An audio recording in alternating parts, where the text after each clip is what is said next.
Hello everyone, welcome to a channel study with Saurabh. आज की इस वीडियो में हम हमारे जो रेस्पिरेटरी सिस्टम के जो ऑर्गन्स है उनके बारे में बात करेंगे। तो आपको ये डायग्राम दिख रहा होगा जो कि हमारे रेस्पिरेटरी सिस्टम का डायग्राम है। ठीक है, तो हमारा जो रेस्पिरेटरी सिस्टम का जो पहला अंग होता है, जो मुख्य अंग होता है, वो क्या होता है? नोज अर्थात नासिका।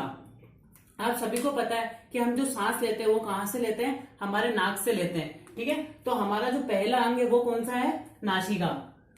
हमारा जो ये नाक होता है वो किसमें? दो छिद्र में डिवाइडेड होता है। ठीक है, आप सभी को पता है कि हमारा जो नाक होता है वो इस तरह से दो छिद्र में डिवाइडेड होता है नीचे की तरफ। ठीक है, ये जो छिद्र होते हैं इन छिद्रों को हम क्या बोलते हैं? नोस्ट्रिल्स। ठीक है, इन छिद्र को हम बोलते हैं नोस्ट्रिल्स, जो क्या होते हैं कि आगे जाके एक स्पेक्ट्रम के अंदर खुलते हैं जिन्हें हम कहते हैं नेजल स्पेक्ट्रम।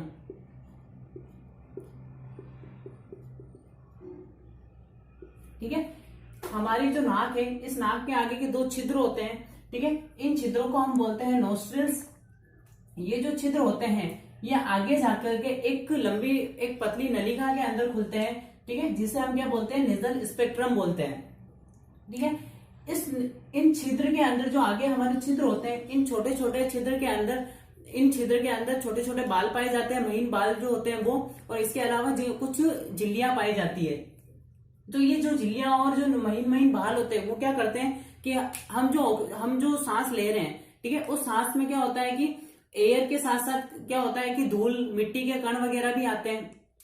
तो ये जो महीन बाल होते हैं और जो झिल्लियां होती है वो क्या करती है कि उन मिट्टी के कणों को रोकने का काम करती है, और उसको रोकने के बाद जो एयर होती है, हवा होती है, वो कहाँ आती है? हमारे फेरिंग्स के अंदर, ग्रसनी के अंदर आती है। अर्थात ठीक है, हमारी जो सेकंड होगा वो होगा फेरिंग्स। हमारी जो नासिका है वो आगे जाके कहाँ खुलती है? ग्रसनी के अंदर खुलती है, फेरिंग्स के अंदर। हमने फेरिंग्स के बारे में डाइजेस्टिव सिस्टम के अंदर भी पढ़ा था कि हमारा जो फेरिंग्स होता है वो क्या होता है कि दो भागों में डिवाइडेड होता है। ठीक है, एक होता है निगल द्वार और दूसरा होता है कंठ द्वार। ठीक है, तो हमारा जो नासिका होती है वो कहां जाके खुलती है? ग्रसनी में जाके खुलती है। ठीक है, ग्रसनी में जाके खुल गई तो जो हमारी ग्रसनी है वो क्या? दो भागों में डिवाइडेड हो गई। एक हो गया निगल द्वार और दूसरा हो गया कंठ द्वार। ठीक है, ये जो निगल द्वार होता है ये कहा जाता है? हमारी मुख ग्रसनी में। कहां पे जाता है? मुख ग्रसनी। ठीक है, और हमारा जो कंठ द्वार होता है ये आगे जाके कहां खुलता है? मतलब हमारे जो नासिका होती है वो आगे जाके कहां खुलती है? कंठ द्वार में। इसमें मतलब हम जो सांस ले रहे हैं, ठीक है, वो कहां जाएगी? इसके अंदर, कंठ द्वार के अंदर वो जाएगी। ठीक है, अब हमारा जो फेरिंग्स है वो फेरिंग्स क्या होता है कि आगे जाके कहां खुलता है? लेरिंग्स के अंदर। ठीक है, जिसे हम हिंदी में क्या कहते हैं? स्वर यंत्र। ठीक है, ये जो स्वर यंत्र आपको ये दिख रहा होगा, ये इसको हम क्या बोलते हैं? स्वर यंत्र। ठीक है, जो कि क्या है? एक ट्रायंगल शेप का होता है। इसके अंदर क्या होता है कि इसके अंदर 9 वोकल कॉर्ड होते हैं, जिसे हम हिंदी में कहते हैं स्वर रज्जु। ठीक है, ये जिन्हें हम कहते हैं, इनमें से जो 9 होते हैं, इनमें 9 में से 3 जो होते हैं वो पेयर होते हैं, अर्थात जोड़े के अंदर होते हैं, और जो 3 होते हैं वो क्या होते हैं? सिंगल होते हैं, अर्थात एकल होते हैं। इसका क्या काम है कि जब हमारे फेफड़ों से वायु बाहर जाती है, ठीक है, मतलब ऊपर की ओर जाती है वायु, तब ये हमारा जो लेरिंग्स है, ठीक है, इसके अंदर क्या होती है? कपकपी पैदा होती है। ठीक है, कपकपी पैदा होने की वजह से इससे क्या होती है? आवाज उत्पन्न होती है। ठीक है, स्वर उत्पन्न होते हैं। ये लेरिंग्स इसका काम करता है। साथ ही क्या होता है कि यहाँ पे हमारा जो फेरिंग्स है, ठीक है, यहाँ लेरिंग्स के जस्ट ऊपर की तरफ एक छोटी सी संरचना पाई जाती है। ठीक है, इस संरचना को हम कहते हैं एपिग्लोटिस। ठीक है, इसे हम कहते हैं एपिग्लोटिस। ये क्या करती है कि ये जो संरचना है वो भोजन नली को और श्वास नली को अलग अलग करने का काम करती है। अर्थात जो भोजन है उसको क्या करती है? श्वास नली में जाने से रोकती है। ठीक है। उसके बाद हमारी जो नेक्स्ट, इसके बाद जो हमारा नेक्स्ट अंग आता है वो आता है ट्रेकिया। ठीक है, इसको हम हिंदी में कहते हैं वात नली। ठीक है, जिसको हम हिंदी में क्या कहते हैं, वात नली। इस ट्रेकिया के अंदर आपको ये सी टाइप की एक संरचनाएं दिख रही होगी, बहुत सारी गोल गोल सी टाइप की एक उपास्थि संरचनाएं दिखाई दे रही होगी। इस ट्रेकिया का क्या काम है कि जब हमारी ये जो नली है, श्वास नली, ठीक है, इसके अंदर जब वायु की अनुपस्थिति होती है, ठीक है, तो ये क्या करती है, ये संरचना इस श्वास नली को चिपकने से रोकती है। ठीक है, अगर ये नहीं होगी सी टाइप की संरचना तो हमारी जो श्वास नली है वो क्या होगी, चिपक जाएगी। ठीक है, एक बार चिपक जाने के बाद क्या होगी कि वो वापस, हम जो एयर आ रही है, हम जो श्वास ले रहे हैं, वो श्वास क्या होगी, हमारे फेफड़ों तक नहीं आ पाएगी। इसलिए ये जो सी टाइप की जो संरचना होती है वो श्वास नली को चिपकने से रोकती है। ठीक है, हमारा जो ये ट्रेकिया होता है, ये ट्रेकिया आगे जाकर के दो भागों में डिवाइडेड होता है। ठीक है, राइट साइड और लेफ्ट साइड। ठीक है, ये जो ट्रेकिया है दो भागों में डिवाइडेड हो गया। अब ये दोनों भाग कहाँ जाके खुलते हैं, हमारे लंग्स के अंदर खुलते हैं। एक भाग जो इसका खुलेगा वो कहाँ खुलेगा, राइट लंग्स के अंदर, और दूसरा खुलेगा हमारे लेफ्ट लंग्स के अंदर। ठीक है, तो ये जो भाग जहां खुलता है, ठीक है, जो भाग अंदर हमारे लंग्स के अंदर खुल रहा है उस भाग को हम बोलते हैं ब्रोंकाई अर्थात श्वसनी। ठीक है, ये जो श्वसनी होती है ब्रोंकाई, वो आगे जाकर के छोटी छोटी कोशिकाओं अर्थात संरचनाओं में विभाजित होती है। उन संरचनाओं को हम बोलते हैं ब्रोंक्यूल्स अर्थात श्वसनिका। ठीक है, ये जो हमारी श्वसनी है ब्रोंकाई, वो आगे जाकर के छोटी छोटी संरचना, आपको ये जो दिखाई दे रही है स्ट्रक्चर, इनके अंदर डिवाइड होती है। ठीक है, इनके अंदर जिसको डिवाइड हो रही है उसे हम क्या कहते हैं, श्वसनिका। ये जो हो रही है, इन श्वसनिकाओं के ऊपर, सिरे के ऊपर एक छोटी छोटी गोल गोल, आपको लाल कलर में मैंने इनको डिनोट किया है, आपको ये छोटी संरचनाएं दिखाई दे रही होगी। इन संरचनाओं को हम बोलते हैं एल्वेलोई अर्थात कूपिकाएं। ठीक है, या फिर हिंदी में इनको एक और कहते हैं वायुकोश। ठीक है, अब ये एल्वेलोई क्या होता है हम इसको समझते हैं, एक डायग्राम के थ्रू समझते हैं हम इसको।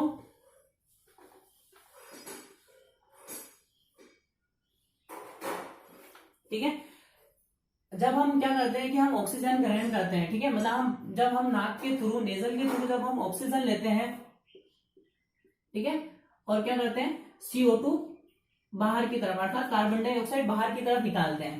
ठीक है, तो हमारी ये जो एल्वेलोई होती है, कूपिकाएं, ठीक है, इनके नीचे रक्त कोशिकाएं पाई जाती है। ठीक है, तो क्या होता है कि जब हम ना सांस लेते हैं तो ऑक्सीजन जो आती है, ठीक है, जो ऑक्सीजन आएगी वो कहाँ आएगी, तो वो कहाँ चली जाएगी, रक्त कोशिकाओं के अंदर चली जाएगी। और जो CO2 है वो क्या करेगी, इन्हीं कुपिकाओं की सहायता से क्या होगी, रक्त से कुपिकाओं में जाएगी और कुपिकाओं की सहायता से ये क्या होगी, बाहर निकल जाएगी। तो ये जो कुपिकाएं होती है ये क्या करती है कि ऑक्सीजन को हमारी जो रक्त कोशिकाएं हैं उनको तक पहुंचाने का काम करती है। और ये रक्त कोशिकाएं जो हमारी शरीर के ऑर्गन है, इंपोर्टेंट जो फंक्शन करते हैं, उन सभी अंगों तक पहुंचाने का काम करती है। ठीक है, अब क्या होता है कि हमारी जो लंग्स होता है उसके अंदर एक डिजीज हो जाती है, आप सबने नाम सुना होगा एम्फाइसीमा। ठीक है, तो हमारी जो कुपिकाएं होती है, ठीक है, ये जो कुपिकाएं होती है, जो लोग अधिक धूम्रपान करते हैं, स्मोकिंग करते हैं, तो हमारे जो लंग्स हैं उनके अंदर जो एयर होती है, हवा होती है, उसका क्या सेक होने लग जाता है और हमारे लंग्स जो होते हैं वो डैमेज होने लग जाते हैं। और ये जो कुपिकाएं होती है ये क्या करती है, इनकी जो संरचना है, जो इनकी स्ट्रक्चर है वो क्या होती है, टूटने लग जाती है। ठीक है, और इसके होने की वजह से क्या होता है कि हमारे को ब्रीथिंग अर्थात सांस लेने के अंदर प्रॉब्लम होती है। तो ये एम्फाइसीमा जो कि क्या है, पल्मोनरी डिजीज है। ठीक है, इसके अंदर क्या होता है, हमारी जो कुपिकाएं होती है उनकी संरचनाएं क्या होती है, टूटने लग जाती है। ठीक है, ये जो अधिकतर होती है वो किस में देखने को मिलती है, स्मोकिंग, जो अधिक स्मोकिंग करते हैं उनके अंदर देखने को मिलती है। ठीक है, अगर अब हम लंग्स की बात करते हैं, ठीक है, अगली जो हमारा जो अंग होता है वो होता है लंग्स। ठीक है, हमारा जो लंग्स है वो सबसे इंपॉर्टेंट ऑर्गन है इसके अंदर, रेस्पिरेटरी के अंदर जो हमारा लंग्स होता है। ठीक है, ये जो लंग्स होता है वो कहाँ स्थित होता है, हमारी जो वृक्ष गुहा है, ठीक है, उसके अंदर की तरफ स्थित होता है। ये इस लंग्स की आपको ये जो लंग्स है दो भागों में डिवाइडेड होता है। ठीक है, राइट लंग्स और लेफ्ट लंग्स। ठीक है, जो राइट लंग्स होता है वो लेफ्ट वाले लंग से बड़ा होता है साइज के अंदर। ठीक है, और जो लेफ्ट होता है वो छोटा होता है।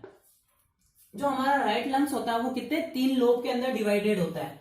ये जो होता है वो 3 लोब के अंदर डिवाइडेड होता है, अर्थात 3 भागों में बटा हुआ होता है, और ये जो होता है वो 2 भागों में बटा हुआ होता है। ठीक है, ये हो गया। अब आपको देखो यहां इसके बाहर आपको एक और संरचना दिख रही होगी।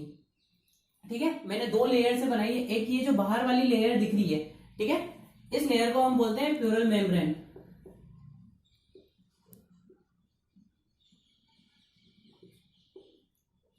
ठीक है, प्यूरल मेम्ब्रेन। ये मेम्ब्रेन क्या करती है कि हमारी जो लंग्स है, ठीक है, उनकी सुरक्षा करने का काम करती है। ठीक है, इस लेयर के बीच में और हमारी जो लंग्स की लेयर है, इन दोनों लेयर के बीच में एक चिकना पदार्थ पाया जाता है। वो चिकना पदार्थ जो होता है वो क्या करता है, हमारे लंग्स को सिकुड़ने में और उसको वापस अपनी पहले वाली स्थिति में आने में क्या करता है, मदद करता है। ठीक है, अगर ये जो चिकना पदार्थ है अगर ये कम हो जाता है तो हमें ब्रीथिंग में प्रॉब्लम होती है, और हमारा जो लंग्स है उसको सिकुड़ने में और फैलने में क्या होती है, बहुत प्रॉब्लम होती है। जो हमारा लंग्स है, ठीक है, ये जो होता है वो कैसा गुलाबी कलर का होता है। ठीक है, हमारा जो लंग्स होता है वो कैसा पिंक कलर का होता है। ठीक है, लंग्स एक बार वापस देख लेते हैं। हमारा जो लंग्स है वो कैसे 2 भागों में डिवाइडेड होता है, राइट लंग्स और लेफ्ट लंग्स। ठीक है, जो राइट वाला होता है वो क्या होता है, बड़ा होता है, ठीक है, लेफ्ट वाले से। और जो राइट वाला लंग्स होता है वो कितने में 3 लोब में डिवाइडेड होता है। ठीक है, और जो लेफ्ट वाला होता है वो 2 भागों में डिवाइडेड होता है। ठीक है, इसके लंग्स के चारों तरफ एक मेम्ब्रेन पाई जाती है, जो उस मेम्ब्रेन को हम बोलते हैं प्यूरल मेम्ब्रेन। ठीक है, ये मेम्ब्रेन क्या करती है कि हमारे जो लंग्स हैं उनकी सुरक्षा करने का काम करती है। और जो हमारा लंग्स होता है इसका कलर कैसा होता है, पिंक कलर का होता है। ठीक है, अब आप देखिए हमारा जो लेफ्ट वाला लंग्स है, इस लंग्स के यहाँ मैंने इस संरचना को थोड़ा सा मुड़ा हुआ बनाया है। ठीक है, ये जो संरचना दिख रही है आपको, मैंने इसे अंदर की तरफ इसको मोड़ के बनाया है। ठीक है, ये मोड़ के बनाने का कारण क्या है कि ये जो जगह है, इस जगह पे हमारा जो हार्ट है, ठीक है, ये मेरा लेफ्ट लंग्स है और ये राइट वाला है, तो ये जो जगह है, इस जगह पे क्या होता है, हमारा जो हार्ट होता है, दिल होता है, ठीक है, वो प्रेजेंट होता है। ठीक है, तो हमारा जो हार्ट है वो कहाँ प्रेजेंट होता है, मिड स्टिनम ऑफ लंग्स। ठीक है, ये हमारा मिड स्टिनम हो गया हमारा लंग्स का। ठीक है, तो इस जगह क्या होता है, हमारा हार्ट प्रेजेंट होता है, उसकी वजह से जो हमारा लेफ्ट लंग्स है वो थोड़ा क्या होता है, अंदर की तरफ दब जाता है। ठीक है, उसके बाद हमारा जो लंग्स होता है, ठीक है, जैसे आप सभी को पता है हम गुब्बारा होता है, उस गुब्बारे के अंदर बैलून के अंदर अगर हम फूंक देते हैं, ठीक है, तो वो क्या होता है, हवा की वजह से फूल जाता है। तो हमारे जो लंग्स होते हैं वो भी क्या करते हैं कि जब हम सांस नली के अंदर सांस लेते हैं या फूंक देते हैं तो हमारे फेफड़े भी उसी तरह से फूल जाते हैं। हमारा अगला जो अंग है वो है डायफ्राम। ठीक है, ये जो डायफ्राम होते हैं वो कहाँ होते हैं, हमारी जो वृक्ष गुहा है उसके नीचे की ओर स्थित होते हैं। ठीक है, एक ये पतला फर्श की जैसे होते हैं। ठीक है, ये हमारा जो डायफ्राम है वो 2 भागों के अंदर डिवाइडेड होता है, अर्थात ये 2 तरह के काम करता है। एक होता है जिसे हम बोलते हैं निःश्वसन हिंदी में, और एक होता है उच्च श्वसन। ठीक है, जब हम क्या करते हैं कि वायु से, मतलब बाहर के वातावरण से जब हम वायु लेते हैं, अर्थात हम जब फेफड़ों के अंदर बाहर से नाक से हमने जो वायु ली वो कहाँ आई, हमारे फेफड़ों के अंदर आई, अर्थात वातावरण से जो वायु आती है, ठीक है, फेफड़ों में, तब क्या होता है, हमारा जो ये डायफ्राम है ये क्या करता है, सिकुड़ जाता है, अर्थात क्या होता है, चपटा हो जाता है। ठीक है, लेकिन जब हम क्या करते हैं कि वायु बाहर निकालते हैं, अर्थात जब हम CO2 बाहर निकालते हैं, तब क्या होता है कि हमारा जो डायफ्राम है वो क्या हो जाता है, फूल जाता है, अर्थात गुंबद का जो आकार होता है उसके आकार का हो जाता है। ठीक है, इसके अलावा एक सबसे इंपॉर्टेंट जो चीज है, बहुत सी बार कॉम्पिटिटिव एग्जाम के अंदर पूछी जाती है, वो है रेस्पिरेटरी रेट। ठीक है,